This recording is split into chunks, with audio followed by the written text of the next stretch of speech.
पळस पळस म्हणजे निसर्गाने केलेली केशरी रंगाची उधळण. आमचं गाव पिंपळा आणि पिंपळ्याला जाताना अतिशय सुंदर अशी पळसाची ही झाडं पाहायला मिळतात.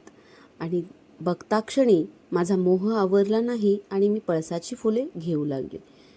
अगदी निसर्गात वेल्वेट जिथं पाहायला मिळतं ते म्हणजे पळसाच्या देठापर्यंत.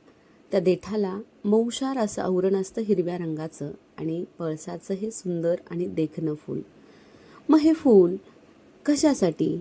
तर खरंच हे पळस अतिशय उपयुक्त आहे. मनाला तर खूप आनंद देणारं, आल्हाददायक, डोळ्याला आवडणारं असं हे पळसाचं फूल आरोग्यासाठी खरोखर उपयुक्त आहे.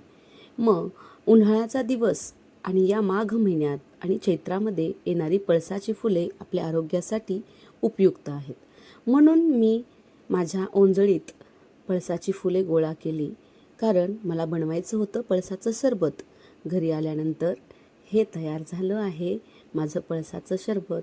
उष्णता शरीरातील कमी करण्यासाठी, शरीराचा दाह कमी करण्यासाठी, कफ दमा प्रकृती कमी करण्यासाठी पळसाचा उपयोग होतो.